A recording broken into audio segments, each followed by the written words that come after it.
ಇದೀಗ ಕರ್ನಾಟಕ ಟಾಪ್ 9 ಸುದ್ದಿಗಳನ್ನು ನೋಡೋಣ. ಅಕ್ರಮ ಮಣ್ಣು ಸಾಗಾಟದಿಂದ ಮನೆ ಕುಸಿತದ ಭೀತಿ ಎದುರಾಗಿದ್ದು, ಉಡುಪಿ ಜಿಲ್ಲೆ ಬೈಂದೂರಿನ ಶಿರೂರಿನ ಮೇಲ್ಪಂಕ್ತಿಯ ಮಂಗಳ ಎಂಬುವರ ಕುಟುಂಬ ಕಾಳಜಿ ಕೇಂದ್ರದಲ್ಲಿ ವಾಸ ಮಾಡ್ತಿದೆ. ಅಂಬೇಡ್ಕರ್ ಕಾಲೋನಿಯ ಸರಕಾರಿ ಜಾಗದಲ್ಲಿ ನಿರಂತರ ಮಣ್ಣು ಸಾಗಿಸಲಾಗುತ್ತಿದ್ದು, ಅಧಿಕಾರಿಗಳು ಜನಪ್ರತಿನಿಧಿಗಳ ನಿರ್ಲಕ್ಷ್ಯದಿಂದ ಮಂಗಳ ಕುಟುಂಬ ಕಾಳಜಿ ಕೇಂದ್ರದಲ್ಲಿ ಉಳಿಯುವಂತಾಗಿದೆ.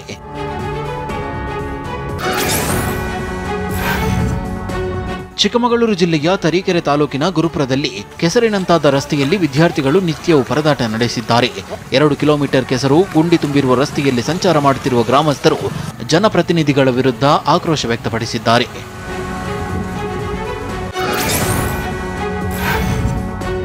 ನಕಲಿ ನೋಟ್ ಚಲಾವಣೆ ಮಾಡುತ್ತಿದ್ದ ಇಬ್ಬರು ಖದೀಮರು ಅಂಧರಾಗಿದ್ದಾರೆ. ಬೆಳಗಾವಿ ಕ್ಯಾಂಪ್ ಪೊಲೀಸರು ಕಾರ್ಯಾಚರಣೆ ನಡೆಸಿದ್ದು, ಅನಂತ ಗುರುನಾಥ್, ವಿಲಾಸ್ ಪಾಟೀಲ್ ಎಂಬ ಇಬ್ಬರನ್ನ ಅರೆಸ್ಟ್ ಮಾಡಲಾಗಿದೆ. ಆರೋಪಿಗಳಿಂದ 56 ಲಕ್ಷ ರೂಪಾಯಿ ಮೌಲ್ಯದ 500ರ ನೋಟನ್ನು ಜಪ್ತಿ ಮಾಡಲಾಗಿದೆ.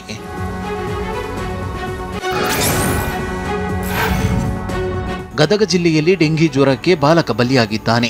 ಕ್ರಿಕೆಟ್ ಆಟಗಾರನಾಗಿದ್ದ 14 ವರ್ಷದ ಬಾಲಕ ಚಂದ್ರು ಕಳೆದ 1 ವಾರದಿಂದ ತೀವ್ರ ಜ್ವರದಿಂದ ಬಳಲುತ್ತಿದ್ದ. ಹೀಗಾಗಿ ಜಿಮ್ಸ್ ಆಸ್ಪತ್ರೆಯಲ್ಲಿ ಚಿಕಿತ್ಸೆ ನೀಡಲಾಗುತ್ತಿತ್ತು. ಇಂದು ಚಿಕಿತ್ಸೆ ಫಲಿಸದೆ ಚಂದ್ರು ಸಾವನ್ನಪ್ಪಿದ್ದಾನೆ.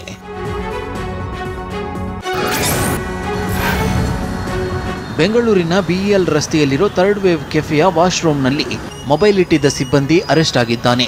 ವಾಶ್ರೂಮ್ನ ಡಸ್ಟ್ಬಿನ್ನಲ್ಲಿ ಹೋಲ್ ಮಾಡಿ ಮೊಬೈಲ್ ಇಟ್ಟಿದ್ದ ಶಿವಮೊಗ್ಗದ ಮನೋಜ್ ಎಂಬಾತನನ್ನು ಬಂಧಿಸಲಾಗಿದೆ. ಸದಾಶಿವನಗರ ಪೊಲೀಸರಿಂದ ಹೆಚ್ಚಿನ ವಿಚಾರಣೆ ನಡೆಸಲಾಗುತ್ತಿದೆ.